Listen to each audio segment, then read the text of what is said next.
In a small village nestled between golden savannas and baobab trees lived a young girl named Lira. Known for her gentle heart and nimble feet, her life was far from easy. After losing her parents to a sudden illness, Lira was taken in by her aunt, Mama Nia, a basket weaver whose hands were calloused from years of twisting reeds. Together, they lived in a crumbling mud brick hut on the village outskirts, surviving on meager earnings. Lira helped her aunt weave baskets each dawn, but her soul belonged to dance.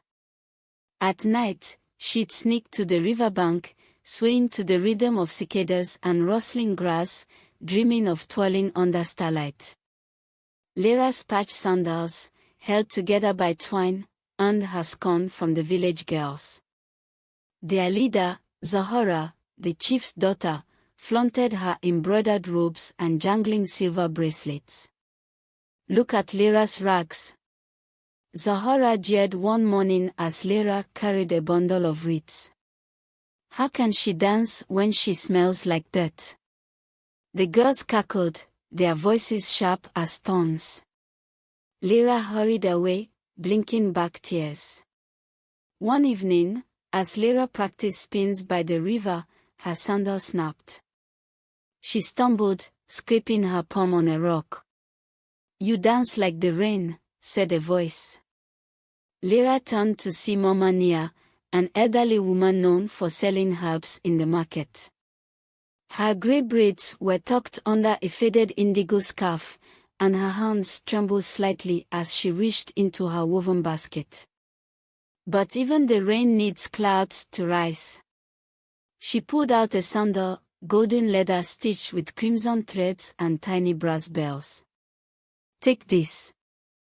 Let it remind you that your feet hold songs worth sharing." Lira hesitated. "But this is too fine for me." Mama Nia chuckled. "Nonsense. I've watched you dance for moons. This sandal belonged to someone who once dreamed like you." The next day, news swept the village. The chief would host a dance competition at the harvest festival. The winner would receive a year's worth of millet, a new loom, and a place of honor beside the royal drummers. Zahara and her friends immediately hired musicians to compose songs for their routines. Lira, clutching the golden sandal, asked Mama Nia, "Will you teach me?" For weeks, Mama Nia trained Lira in secret. "Dance like the flame, bright but steady," she'd say, guiding Lira's arms. "Your feet are storytellers, let them speak." Under the moon, Lira learned to leap, spin, and stomp until her muscles burned. The sandal's bells chimed softly, but Mama Nia insisted, "The sound is just brass and air. You are the music." On the day of the competition, the village square buzzed with laughter and drum beats. Zahara performed first, her silk robes glinting as she twirled to a hired flutist tune. The crowd clapped politely.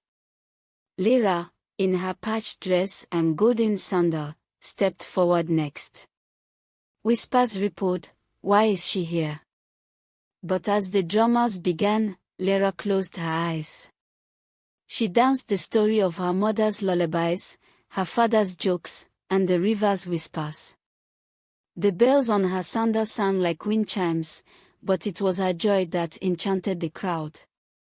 Even Zahara froze, her smile crumbling. When the drums silenced, the chief stood.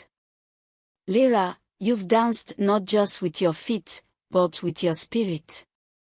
He awarded her the prize as the villagers roared. Mama Nia approached, her scarf slipping to reveal a necklace of cowrie shells, a mark of the chief's late sister, a legendary dancer.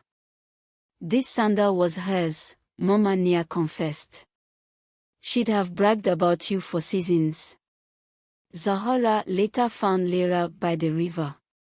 I'm sorry," she mumbled. "I hated you because you danced freely." Lira smiled. "Dance with me tomorrow.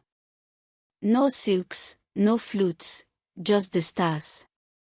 From that day, Lira and Mama Nia wove baskets adorned with dancing figures, their heart bustling with customers.